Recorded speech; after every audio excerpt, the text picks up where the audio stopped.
दोस्तों नमस्कार, आदाब, सत श्री अकाल। चैट विद सुरेंद्र वत्स के नए एपिसोड में आप सबका स्वागत है। मेरे पास आपके लिए एक बहुत महत्वपूर्ण और बहुत एक्साइटेड न्यूज़ है।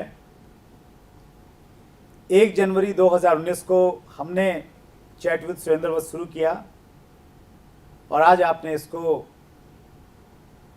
स्पेशली डायरेक्ट सेलिंग इंडस्ट्री का पसंदीदा चैनल बना दिया है।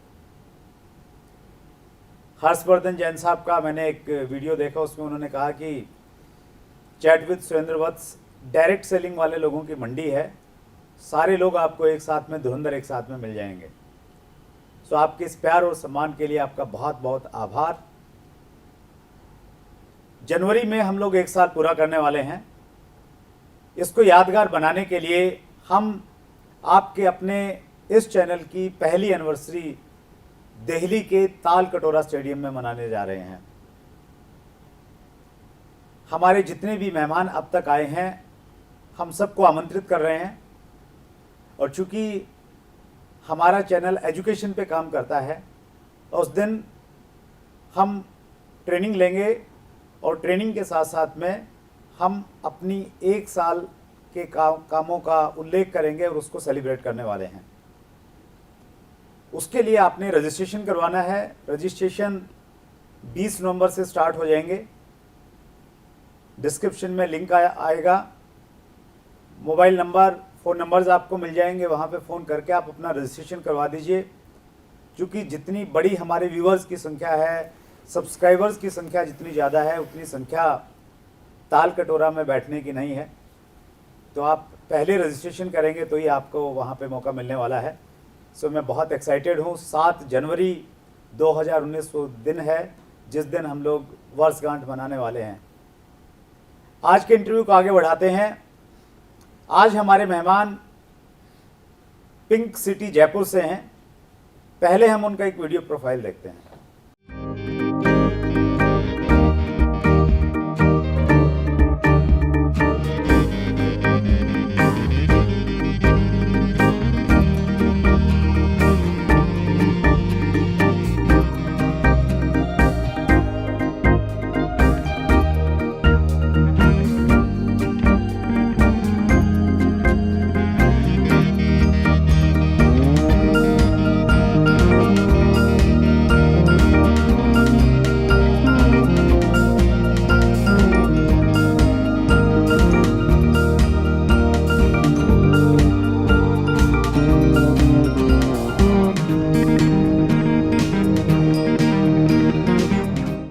जैसा आपने देखा, आज हमारे मेहमान पूरी डायरेक्ट सेलिंग इंडस्ट्री के लिए एक उदाहरण है। डायरेक्ट सेलर उनसे बहुत बड़ी प्रेरणा ले सकते हैं। आज हमारे मेहमान हैं श्री रवि ओपी शर्मा जी। आपका चैट विद सुरेंद्र वत्स में बहुत बहुत स्वागत है। थैंक यू सो मच, बहुत बहुत धन्यवाद सर। रवि जी, आप एक बेस्ट एग्जाम्पल हैं इंडस्ट्री के लिए। जब प्लान दिखाया जाता है तो ये बताया जाता है कि आप जो नेटवर्क बनाएंगे उसका फ़ायदा आपको तो मिलेगा पूरी ज़िंदगी, आपकी अगली जनरेशन को भी मिलेगा। तो आप अगली जनरेशन से हैं। आपके पिताजी श्री ओम प्रकाश शर्मा जी ने ये बिज़नेस स्टार्ट किया था।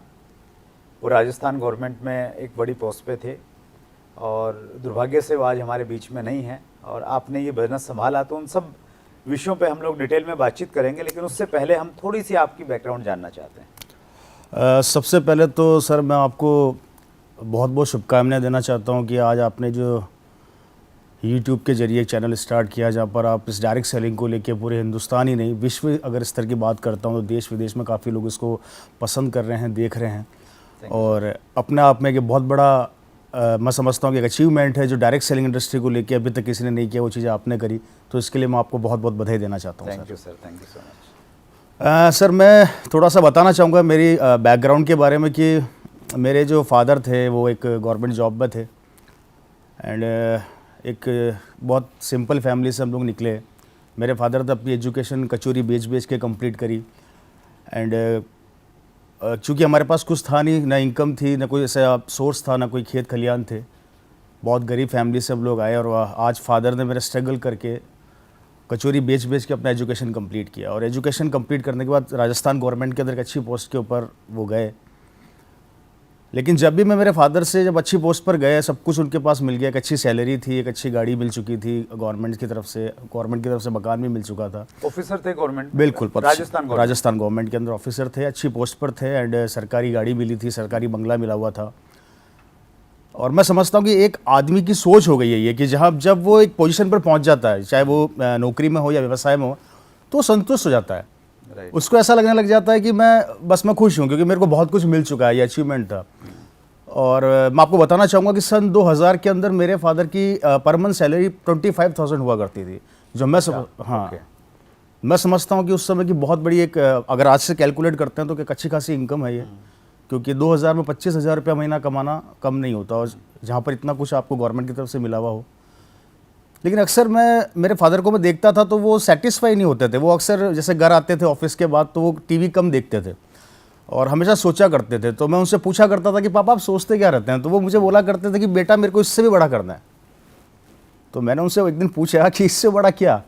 क्योंकि आदमी एक पोजीशन पर जहाँ सपना देखता है वहाँ पहुँच के सेटिस्फाई हो जाता है। तो मेरे फादर मेरे को एक लाइन बोला करते थे जो मुझे बड़ी अच्छी लगती थी, और आज भी वो लाइन मेरे दिमाग में है, कहीं ना कहीं अंदर से मुझे मोटिवेट भी करती है। वो बोलते थे कि जिस इंसान ने ज़िंदगी में संतुष्ट होना सीख लिया उसकी प्रोग्रेस खत्म हो गई। ओके।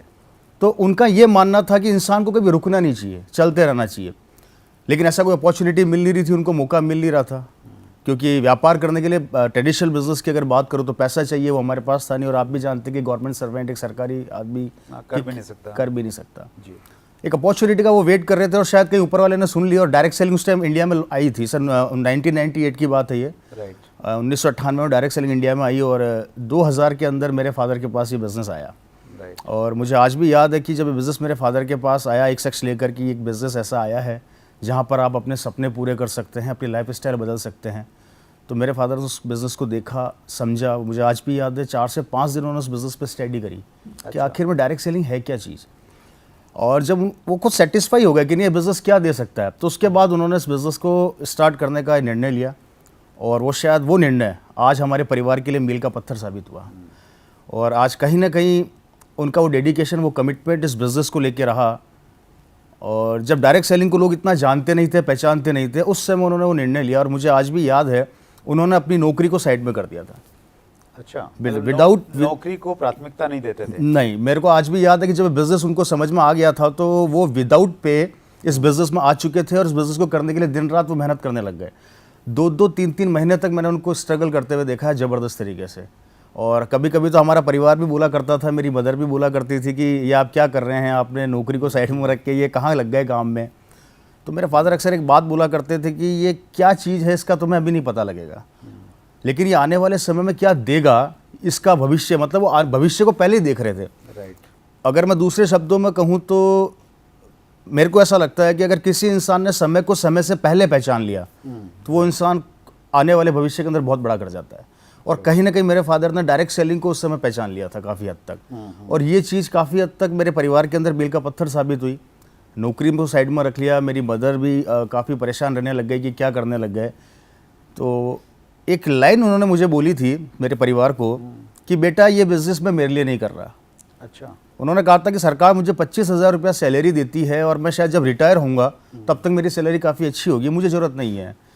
लेकिन इस बिज़नेस की ताकत ये है कि ये बिज़नेस मैं इसलिए कर रहा हूँ कि कल को अगर मैं दुनिया में रहूँ चाहे ना रहूँ, या फ्यूचर में तुझे नौकरी मिले या ना मिले, ये बिज़नेस जहाँ से मैं छोड़ूंगा वहाँ से तू चालू करेगा। अच्छा, ये उस समय कहते थे? बिल्कुल, ये उस समय वो बात बोलते थे, और मुझे आज भी याद है ये बात जब उन्होंने मेरे परिवार को बोली थी तो हमें कहीं ना कहीं ऐसा लगा कि शायद एक सपना सा है जो फादर देख रहे हैं, ऐसा हो सकता है क्या, पॉसिबल ही नहीं है। लेकिन कहीं ना कहीं उनको विज़न समझ में आ गया था।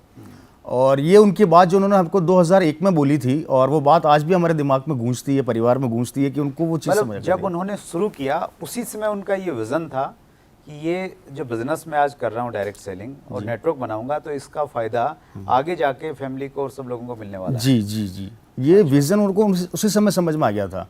और मेरे को उन्होंने बताया था कि बेटा ये एक ऐसा व्यापार है कि जहाँ पर एक बार अगर आपने नेटवर्क पे काम कर लिया तो मुझे ऐसा लगता है कि इस नेटवर्क में काम लोग कुछ और करेंगे और इनकम आपको आएगी। और ये सबसे बड़ा एस्टेब्लिश है इस बिज़नेस के, कि आपका परिवार, आपकी फैमिली इस बिज़नेस में सिक्योर हो जाती है। तो मुझे ऐसा लगता है कि कहीं ना कहीं उनकी वो सोच जो उनको सन 2001 में पता लगी थी, वो आज मेरे परिवार के अंदर बहुत काम आ रही है। That's great sir. पिताजी ने नेटवर्क बनाया, गवर्नमेंट की जो गजटेड पोस्ट थी उसको साइड में रखा और नेटवर्क में फोकस किया, बहुत बढ़िया। पिताजी का देहांत हो गया 2012 में आई थिंक। हाँ, मैं 23 फरवरी 2012 में मेरे फादर का देहांत हो गया था। वो इस तो दुनिया वो में बहुत एक इमोशनल मोमेंट रहा होगा आपकी लाइफ का। और जब पिताजी का देहांत हो गया और फिर आपको कहीं ना कहीं ये मालूम चला कि भाई अब बिज़नेस जो है ट्रांसफ़र होने वाला है आपके नाम या फैमिली के नाम पे, और फिर आपने बिज़नेस करना है, तो वो जो पर्टिकुलर एक मोमेंट था जब फादर की डेथ हो गई, बिज़नेस आपके नाम ट्रांसफ़र हो रहा है और फिर आपने बिज़नेस में आप इन्वॉल्व हुए, तो वो मतलब वो जो चीज़ जो पिताजी कहते थे, तो उसको लेके आप इमोशनल थे, आपको कैसा लग रहा था उस समय? देखिए, एक्चुअली वो मोमेंट ऐसा था कि मैं शब्दों में बयान नहीं कर सकता, क्योंकि जब घर का मुखिया चला जाता तो वो सिचुएशन कुछ और ही होती है।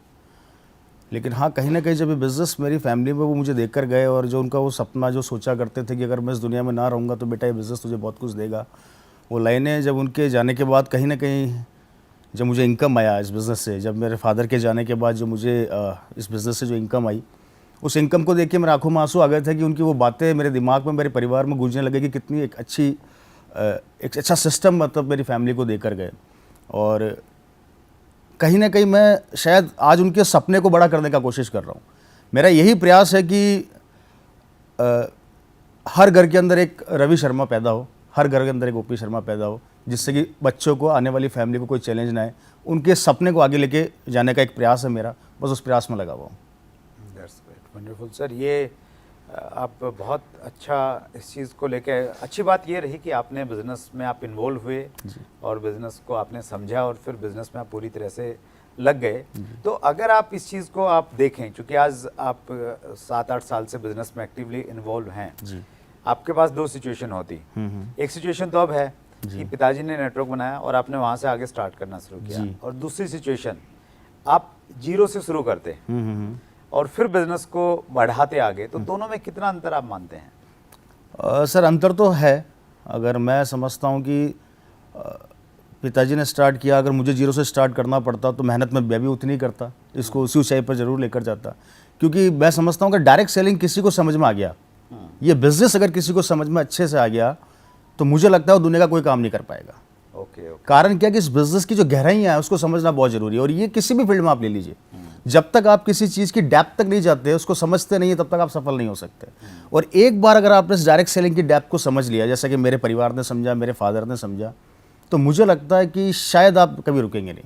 और अगर मैं जीरो से स्टार्ट करना पड़ता तो मैं डेफिनेटली करता, 100% करता, लेकिन करता डायरेक्ट सेलिंग है। डायरेक्ट सेलिंग करते, लेकिन उसमें यह है कि जो पिताजी की 12-13 साल की जो मेहनत है, तो एक प्रकार से 12-13 साल पीछे रहते आप, अब आप 12-13 साल आगे हैं। जो 12-13 साल में आपको बनाने से मिलता, तो वहीं से आपने स्टार्ट किया। बिल्कुल, ये इस बिज़नेस की स्ट्रेंथ है।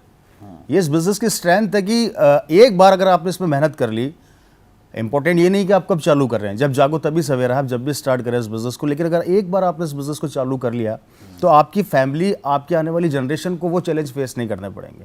तो कहीं ना कहीं 12-13 साल ये मेरे लिए प्लस ही हैं कि आज। तो जब पिताजी नहीं रहे, उस समय आप क्या कर रहे थे? पढ़ाई कंप्लीट हो गई थी, क्या कर रहे थे आप? जी, मैं एक्चुअली मेरा एजुकेशन कंप्लीट हो गया था। उसके बाद फिर मैंने डायमंड का बिज़नेस स्टार्ट किया। बीच में मैंने मॉडलिंग्स करी, काफ़ी रैम शोज़ किए मैंने, काफ़ी अच्छे अच्छे ब्रांड्स के लिए काम किया। एंड मिस्टर नॉर्थ इंडिया मैंने फाइट किया। एक लोग कहते थे अच्छी हाइट है, थोड़ा चेहरा भी ठीक ठाक दिख जाता है, तो थोड़ा फिजिक विजिक पे काम किया। एंड फिजिक शुरू से बिल्ड अच्छी रही है, तो थोड़ा सा मॉडलिंग की ओर गया। एंड उसके बाद फिर डायमंड, वहीं से मुझे डायमंड्स का बड़ा पैशन था मेरे अंदर, डायमंड्स का मुझे बड़ा शौक था शुरू से, तो मैंने डायमंड का बिज़नेस भी स्टार्ट किया। मैंने बेल्जियम से डायमंड ग्रेजुएशन की डिग्री करी है, इंटरनेशनल जेमोलॉजी इंस्टीट्यूट जो वर्ल्ड की एक अच्छी कंपनी है, वहाँ से मैं डायमंड ग्रेजुएट भी हूँ। उसके बाद फिर मैंने वहाँ स्टार्ट किया, लेकिन जब ये घर में ट्रेजिडी हुई तो मुझे ऐसा लगने लग गया कि शायद ये दुनिया का सबसे बेहतरीन बिज़नेस है, जहाँ पर आप जितना इस बिज़नेस के बारे में सोचेंगे उतना कम है। तो मैंने अपने डायमंड्स के बिज़नेस को, अपनी उस लाइफ को साइड में रख के इस बिज़नेस में उतर गया। और यहाँ पर एक चीज़ और बताना चाहूँगा आपको मैं थोड़ा सा, और व्यूअर्स को भी बताना चाहूँगा कि मेरे फादर के जाने के बाद गवर्नमेंट की जॉब मेरे पास आई थी। अच्छा, ओके, हाँ, उनकी जगह। ओके। जी, मेरे पास उनका जॉब आया और मुझे कहा गया कि रवि जी ये नौकरी आपको मिलने वाली है, आप इस नौकरी को करें।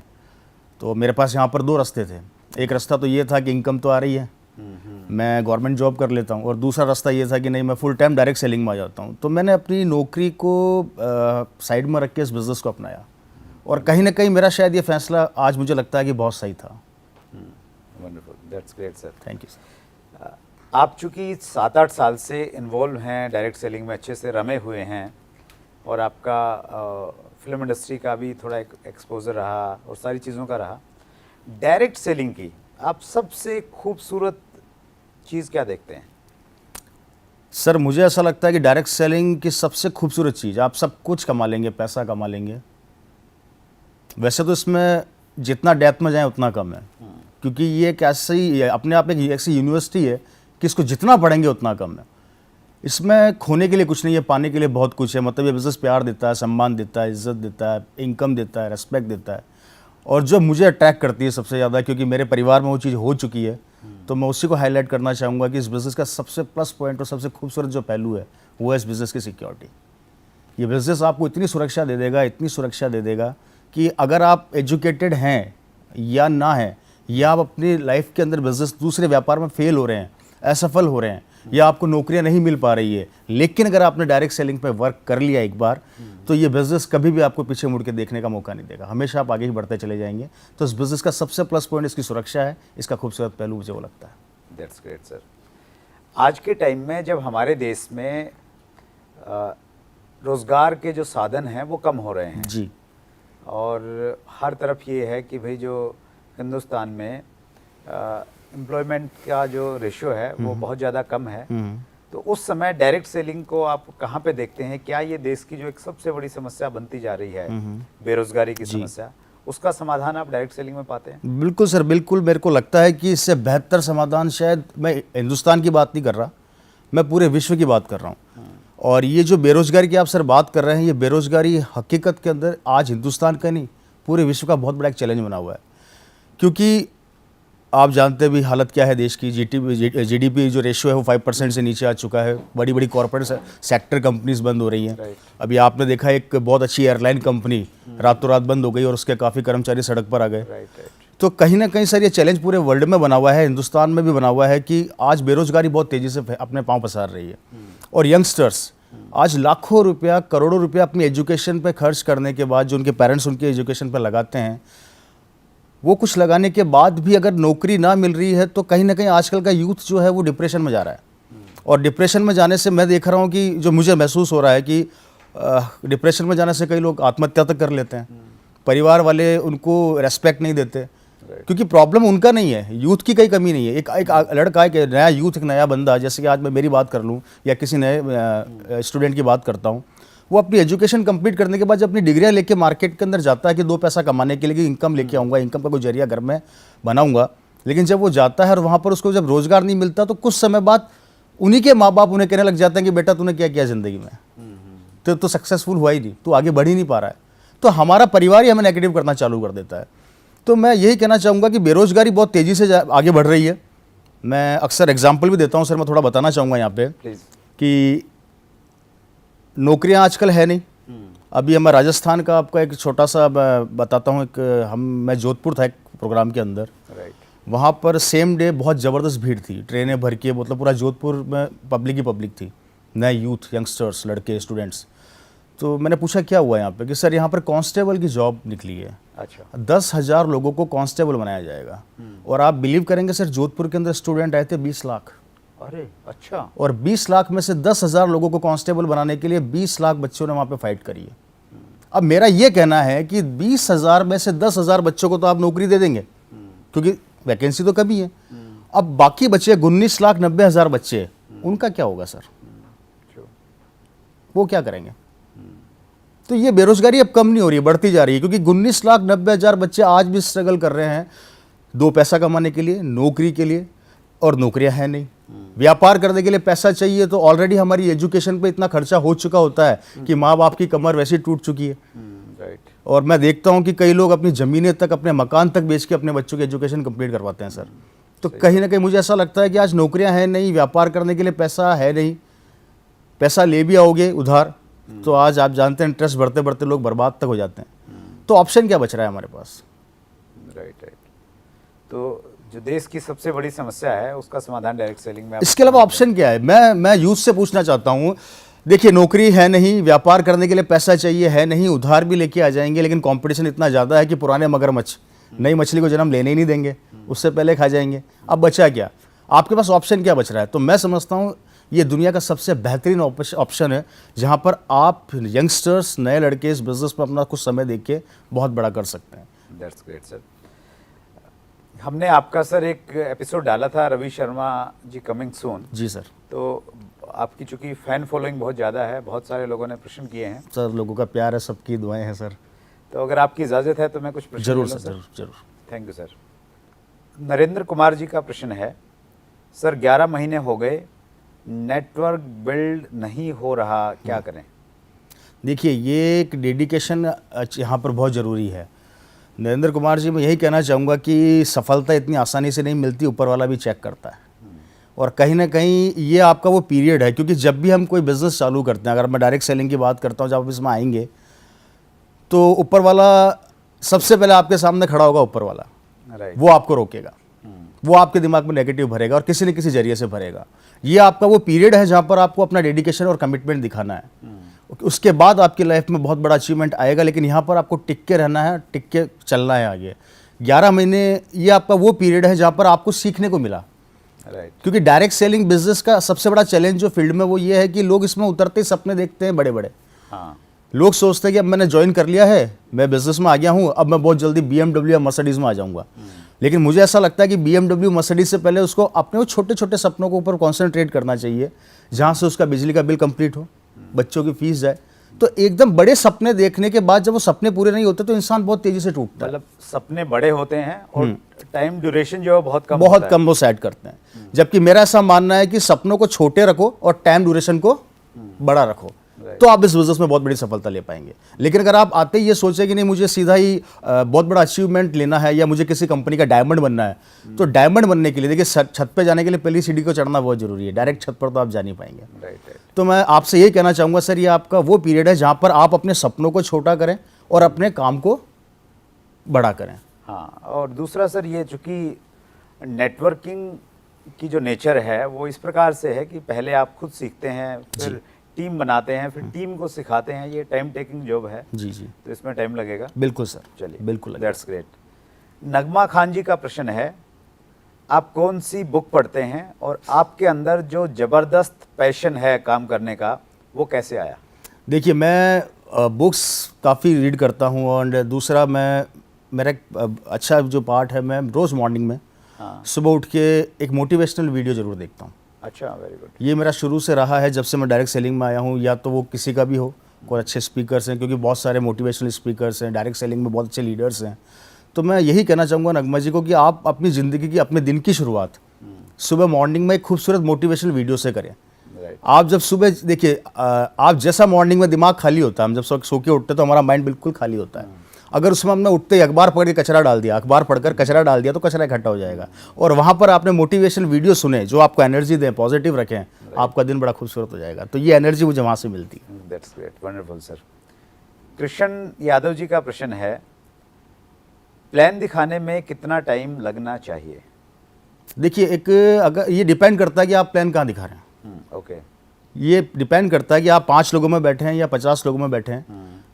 अब अगर आप फैमिली के अंदर दिखा रहे हैं तो मुझे ऐसा लगता है कि आपको प्लान, आई थिंक सो, मुझे लगता है 40-45 मिनट के अंदर सब कुछ कंप्लीट कर देना चाहिए। क्योंकि सामने वाले को आपको क्वेश्चंस पुटअप करने का मौका देना चाहिए। हमारा प्लान दिखाना इतना महत्वपूर्ण नहीं है, प्लान के साथ साथ उसके क्वेश्चंस का आना भी महत्वपूर्ण है। मतलब 40-45 मिनट का एक पूरा टाइम है जिसमें आपने दिखाया भी, बिल्कुल, सामने वाले प्रश्न भी किए और आपने उनका उत्तर भी दिया। वो 40-45 मिनट का पूरा कंप्लीट पैकेज है। हाँ बिल्कुल सर। अगर आप टेबल प्लान शो कर रहे हैं तो, और अगर आप बड़ी सेमिनार्स में जा रहे हैं तो वहाँ पे तो सिचुएशन दूसरी बन जाती है। That's great sir. अगला क्वेश्चन है, कोई ये CHS करके कोई चैनल है इनका है, आज का युवा जॉब के पीछे भाग रहा है ताकि आराम से काम करें, आपका क्या सुझाव है? सर जॉब में आराम होता क्या है? नहीं, वो लोगों को लगता है कि भाई सरकारी नौकरी मिल गई तो फिर कुछ करना नहीं है, तनख्वाह मिलनी ही मिलनी है, तो वो एक एटीट्यूड रहता है। नहीं देखिए, मैं यहाँ पे इनको यही कहना चाहूँगा कि आई थिंक युवा जो है, यंगस्टर्स हैं, वैसे तो मैंने आपको बता चुका हूँ कि आजकल वैसे भी नौकरियाँ हैं नहीं, फिर भी अगर युवा इसकी तरफ भाग रहा है तो मेरे को ऐसा लगना चाहिए कि वो अपने टाइम को काफ़ी हद तक किल कर रहा है। एंड मैं अपना एग्जांपल देता हूँ, फादर का देता हूँ आपको, कि हमने मतलब मैंने खुद ने नौकरी छोड़ के डायरेक्ट सेलिंग को पकड़ा है। तो कहीं ना कहीं इस बिज़नेस में बहुत कुछ है। जितना टाइम देखिए, आज लाखों रुपए एजुकेशन कमाने के बाद मैं आपको बताता हूँ कि एक आदमी 20-25 हज़ार की नौकरी के बारे में सोचता है, राइट सर? राइट। और मैं दिल्ली आता हूँ तो कभी कभी देखता हूँ कि एयरपोर्ट से इफ़को चौक तक गाड़ियाँ चलाते हैं कुछ लोग, और छोटी छोटी वैनें चलती है जिनमें वो एक एक आदमी से 20-20, 30-30 रुपये लेते हैं और एक राउंड में 300-400 रुपये कमा लेते हैं। अगर कैलकुलेट करते हैं पूरे मंथ का तो मेरे हिसाब से 50-60 हज़ार रुपया महीना तो वो आराम से वो भी कमा लेते हैं। राइट। तो मेरा ये कहना है कि इतनी एजुकेशन लेने के बाद अगर 20-25 हज़ार की नौकरी के पीछे हम भाग रहे हैं तो मेरी समझ से परे है। आप एजुकेशन लीजिए, एजुकेशन हमारा कॉन्फिडेंस लेवल को हाई करता है, होना भी चाहिए, लेकिन एजुकेशन के साथ हमें एक स्टेप नहीं होना बहुत ज़रूरी है। नौकरी के भरोसे अगर हम अपनी लाइफ को लेकर चल रहे हैं तो मेरे नज़र में ये गलत है। क्योंकि हम एक 10 लाख की गाड़ी रखते हैं तो उसमें 2000 का टायर होता है, जैसे स्टेपनी बोला जाता है। तो जब 10 लाख की गाड़ी में 2000 की स्टेपनी होती है तो हमारी ज़िंदगी की स्टेपनी क्या है? That's great sir. Ram Vijay Kumar का प्रश्न है, मैं फुल टाइम करना चाहता हूँ, गाइड मी। देखिए, सबसे पहले राम प्रकाश जी, राम विजय कुमार जी, मैं आपसे यही कहना चाहूँगा कि अभी आप क्या कर रहे हैं उसको ज़रूर ध्यान में रखिए। अगर आप नौकरी कर रहे हैं तो नौकरी करते रहें, उस नौकरी के साथ आपका जो पार्ट टाइम जो भी समय बचता है, चाहे वो सुबह का 2 घंटा हो या इवनिंग का 2 घंटा हो, आप पार्ट टाइम इसको स्टार्ट करें। आप अपने वर्क को डिस्टर्ब ना करें, और पार्ट टाइम वो टाइम जो हम किल कर रहे हैं, वो चाहे राजनीति पे चर्चा हो, एक लिमिट तक अच्छी लगती है, लेकिन अगर ज़्यादा बातें करें तो कोई लॉजिक नहीं होता। राइट। तो ऐसी काफ़ी चीज़ें अगर हम इकट्ठा करते हैं ज़िंदगी के अंदर तो काफ़ी अच्छा टाइम इकट्ठा हो सकता है पर डे। तो मुझे ऐसा लगता है सर कि उनको जो वर्क कर रहे हैं वर्क करते रहें, अभी फुल टाइम ना करें। और फुल टाइम आप तब करें जब आपकी जो इनकम अभी है उससे कम से कम 3 से 4 गुना इनकम अगर डायरेक्ट सेलिंग में आपको आने लग जाए तो आप फुल टाइम का डिसीजन ले सकते हैं। उससे पहले मैं समझता हूँ कि नहीं लेना चाहिए। Wonderful sir. मनोज पवार सैन जोधपुर से हैं। प्रश्न है, 2012 से 2019 के बीच में कौन सी घटना डायरेक्ट सेलिंग के प्रति आपको मोटिवेट करती है? 7 सालों से आप हैं एक्टिवली, तो ऐसी कौन सी चीज़ है जो आपको और ज़्यादा मोटिवेट करती है काम करने के लिए? जब मैं मेरे परिवार की शक्ल देखता हूँ तो ऑटोमेटिक मेरे अंदर जोश आ जाता है, क्योंकि हर एक इंसान जो अगर वो बुद्धिजीवी है तो उसका एक ही सपना होता है कि वो अपने परिवार को बहुत कुछ दे। हर एक फादर, हर एक पिता, हर एक माता अपने बच्चों को, अपने फैमिली को सिक्योर करना चाहती है कि मेरा बेटा कल को किसी के सामने जाके हाथ ना फैलाए, उसका हाथ किसी के सामने यूं ना हो, उसका हाथ हमेशा यूं हो। तो मैं जब अपने परिवार को देखता हूँ कि आज जो मेरे फादर ने मेरे लिए देखा, तो मैं वही अपने परिवार के लिए देखता हूँ कि मेरे आने वाले बच्चे, मेरे आने वाली पीढ़ी किसी के सामने जाके हाथ ना फैलाए, तो वो मुझे बहुत मोटिवेट करती है। और मैं आपसे यही कहना चाहूँगा कि जब भी नेगेटिविटी आपके दिमाग में आए, चाहे जितने भी व्यूअर्स या डायरेक्ट सेलिंग इंडस्ट्री में जितने भी लोग हैं, मैं सबसे यही कहना चाहूँगा कि जब भी आपके दिमाग में नेगेटिविटी आए तो मेरे कहने पर एक बार घर जाके अपने परिवार की शक्ल जरूर देख लीजिएगा कि अगर आज मैं नेगेटिव हो गया तो कल को मेरा बेटा क्या करेगा। आपकी नेगेटिविटी ऑटोमेटिक खत्म हो जाएगी। रवि शर्मा जी से हम लोग एक चीज़ सीख सकते हैं, डायरेक्ट सेलिंग इंडस्ट्री के 2 पक्ष हैं। एक पक्ष ये है, जब आप इसकी चर्चा लोगों से करते हैं, इसके प्रोडक्ट को लोगों के पास में लेके जाते हैं, तो लोग आपकी बात नहीं सुनते। आप फ़ोन करते हैं, लोग फ़ोन रिसीव करना बंद कर देते हैं, लोग रास्ता बदल लेते हैं जिस रास्ते से आप गुजरते हैं। और इतना ही नहीं, कुछ लोग आपके साथ वैसा व्यवहार करेंगे जैसा एक भिखारी के साथ में व्यवहार किया जाता है। ये एक पक्ष है, ये सच्चाई है।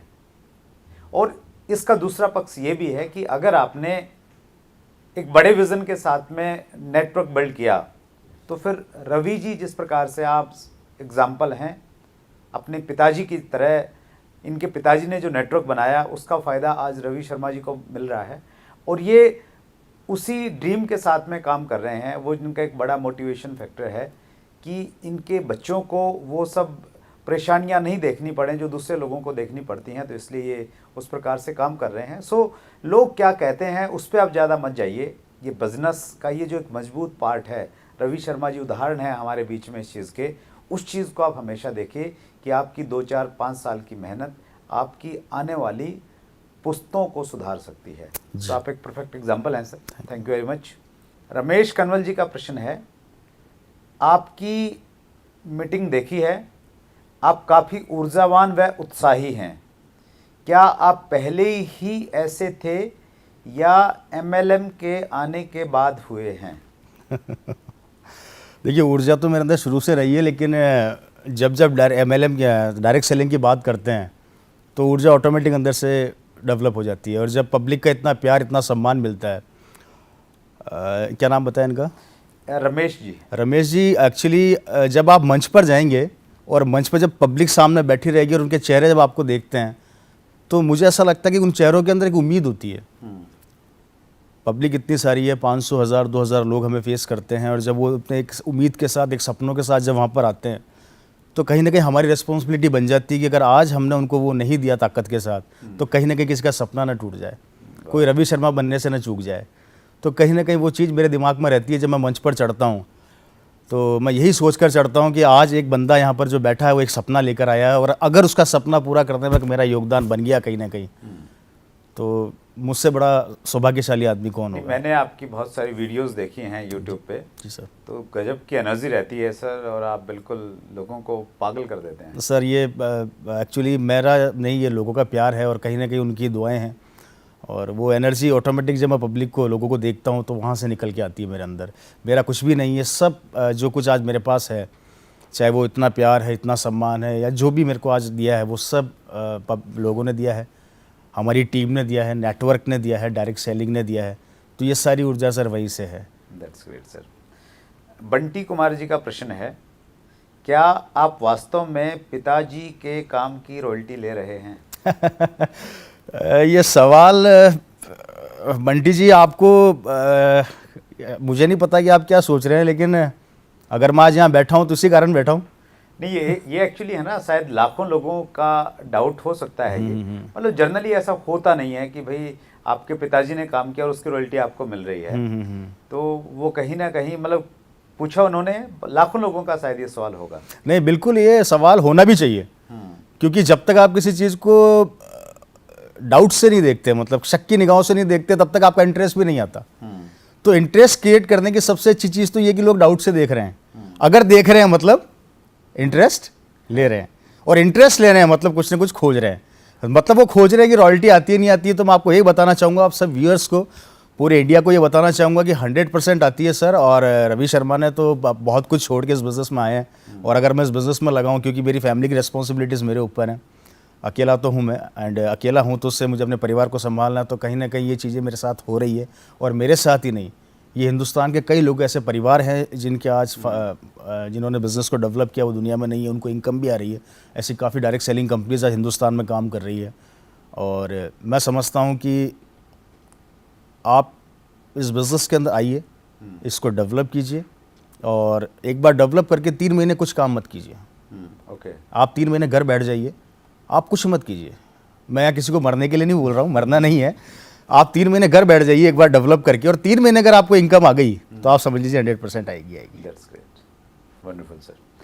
अंतिम प्रश्न है सर, जीरो टू हीरो ये चैनल है, इन्होंने पूछा है, सर आप पूरे सेमिनार में शुरू से लास्ट तक इतने एनर्जेटिक कैसे रहते हैं? आप जैसी लीडरशिप पाने के लिए क्या किया जाए? देखिए, वो सवाल वापस से वही रिपीट हुआ है ये वाला। मैं यही कहूँगा, देखिए मेरा ऐसा मानना है, किसी काम को या तो शुरू करें ना, और करें तो उसे छोड़े ना। और एनर्जी का लेवल सब में होता है, सब में एनर्जी है, लेकिन वो एनर्जी को पहचान नहीं पाते, क्योंकि हमारे साथ सबसे बड़ा चैलेंज क्या है कि हमारे आसपास का जो माहौल है वो हमें नेगेटिव करता है। राइट। और ये शुरुआत परिवार से होती है। जब आप कोई नया काम स्टार्ट करते हैं तो सबसे पहले हमें फैमिली ही नेगेटिव करती है। तो मैं आप सबसे ये कहना चाहूँगा कि कुछ समय के लिए उस नेगेटिविटी को अपने दिमाग से निकाल दीजिए, क्योंकि या तो आप जब इस बिज़नेस में उतरेंगे, चैलेंजेस तो आएंगे, जैसा हमारे परिवार के साथ आए।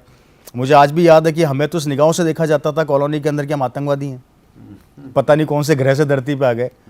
इवन हमारे तो जब कॉलोनी से हम निकलते थे तो लोग हंसते भी थे कि ये करोड़पति जा रहे हैं।